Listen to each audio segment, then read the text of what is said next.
आहोंच्या ऑफिसमधल्या लोकांना ही भाजी इतकी जास्त आवडते आणि मुलांनासुद्धा ही टिफिनला भाजी देते ना, तर मुलंसुद्धा सगळा डब्बा फिनिश करून येतात. इतकी भारी ही भाजी बनते आणि खरं सांगते एकदम साधी सोपी आहे ही भाजी, पण खायला खूप चमचमीत बनून तयार होते. एकदा तुम्हीसुद्धा नक्की बनवून बघा. चला पटकन रेसिपीला सुरुवात करूया. व्हिडिओला लाईक करा आणि यूट्यूब चॅनलला नक्की सबस्क्राईब करा. तर पहिल्यांदा आपण एक मसाला तयार करणार आहोत. तर काय करायचं आहे, इथं मी 7 ते 8 खोबऱ्याचे तुकडे घेतले आहेत. खोबरं आपल्याला पहिल्यांदा भाजून घ्यायचं आहे. तेलाचा वापर आपल्याला करायचा नाही. तेल न टाकताच खोबरं भाजून घ्यायचं आहे.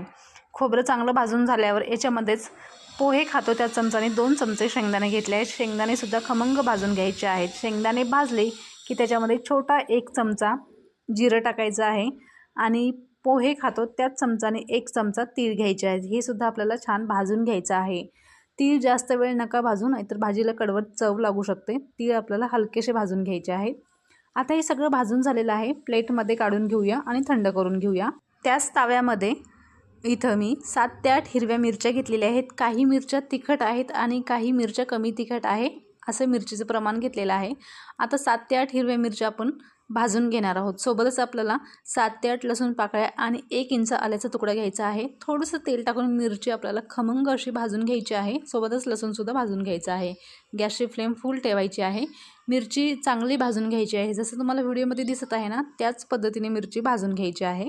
जर तुम्हाला या भाजीमध्ये टमॅटो वापरायचा असेल तर तुम्ही मध्यम आकाराचा 1 टमॅटो, मिरची भाजून झाले की ते टमॅटोसुद्धा हलकंसं भाजून घ्यायचं आहे आणि मगच तुम्ही टमॅटो वापरायचा आहे. मी याच्यामध्ये टमॅटो टाकणार नाही आहे.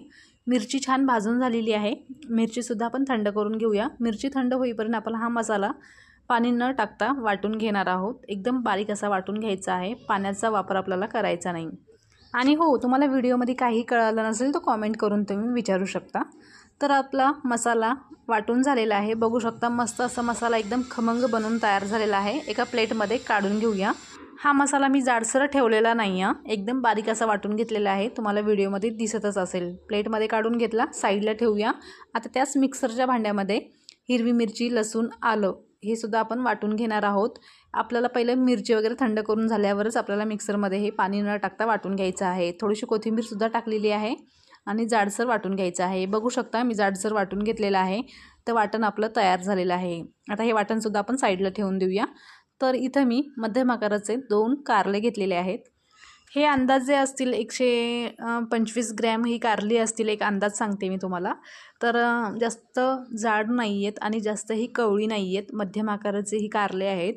आता ही कारली आपण कापून घेणार आहोत. तुम्हाला पाहिजे त्या आकारामध्ये ही कारली कापून घेऊ शकता. मी या पद्धतीने ही कारली कापून घेतलेली आहेत आणि जास्त बारीक कापायचे नाहीत आणि जास्त मोठेसुद्धा ठेवायचे नाहीत. अशा पद्धतीने कापून घ्यायचे आहेत.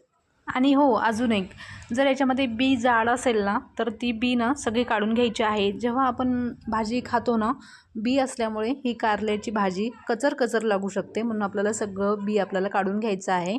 जर कवळी कारले असतील तर बी नाही काढलं तरी पण चालेल. ही थोडी कारल्यामधली बी ना थोडी जाड होते आणि खूप जास्त कडक होते, त्याच्यामुळे मी सगळी बी काढून घेतलेली आहेत. आता सगळे कारले कापून झाले, स्वच्छ धुवून घेतलेले आहेत. तर आता आपल्याला त्याच ताव्यामध्ये ही कारली थोडंसं मीठ आणि थोडीशी हळद टाकून कारली पुन्हा एकदा चांगले आपल्याला भाजून घ्यायचे आहेत. तेल न टाकताच भाजून घ्यायचे आहेत. या पद्धतीने कारले भाजून झालेले आहेत. आता फोडणी देऊया. एका कढईमध्ये 3 ते 4 चमचे तेल छान गरम केलेलं आहे. तेल चांगलं गरम झाल्यावर त्याच्यामध्येच मध्यम आकाराचा बारीक आपल्याला कांदा टाकायचा आहे. कांदा परतलाच की त्याच्यामध्येच आपण जे ठेचा, आपण हिरवी मिरची वाटून घेतली होती ना, ते ठेचासुद्धा आपल्याला याच्यामध्ये टाकायचा आहे. हे सगळं आपल्याला 15 ते 20 सेकंद चांगलं परतून घ्यायचं आहे. एक टिप सांगू का तुम्हाला, कधी पण कोणत्याही भाज्या करसाल ना तेव्हा तेल चांगलं कडकडीत गरम करायचं. तेल चांगलं गरम झालं की मगच फोडणी द्यायची, म्हणजे फोडणी छान बसते कोणत्याही भाजीला आणि चवीला खूप भारी लागते भाजी. तर आता मी काय केलेलं आहे, हे चांगलं परतून घेतल्यावर याच्यामध्येच छोटा 1 चमचा काळा मसाला टाकलेला आहे, घरगुती काळा मसाला. जर तुमच्याकडे काळा मसाला नसेल तर तुम्ही छोटा अर्धा चमचा गरम मसाला आणि छोटा 1 चमचा धने पावडर टाकू शकता. आता याच्यामध्येच छोटा पाव चमचा हळद टाकलेली आहे. पुन्हा चांगलं मिक्स करून घेतलं. आता लगेचच याच्यामध्येच तयार केलेला मसालासुद्धा टाकूया. ते टाकून पुन्हा चांगलं मीडियम गॅसवर आपल्याला परतून घ्यायचं आहे. तर मसाला मस्त तेलामध्ये खमंग परतून झालेला आहे. याच्यामध्येच टाकूया कारली. कारलीसुद्धा आपल्याला खमंग या मसाल्यामध्ये परतून घ्यायची आहेत. कारली चांगली परतून झालेली आहेत, बघू शकता. मस्त असं खमंग या मसाल्याचा सुवास येत आहे, बघू शकता व्हिडिओमध्ये. आणि कलरसुद्धा खूप भारी आलेला आहे या भाजीला. तर आता काय करायचं आहे, याच्यामध्ये आपण थोडंसं पाणी टाकूया. 1 कप इथं मी पाणी टाकलेलं आहे. आता पाणी टाकून पुन्हा आपल्याला चांगलं मिक्स करून घ्यायचं आहे. गरम पाणी याच्यामध्ये मी टाकलेलं आहे. आता सगळं व्यवस्थित मिक्स करून घेतलेलं आहे. याच्यातच टाकूया चवीप्रमाणे मीठ. पुन्हा चांगलं मिक्स करून घेऊया.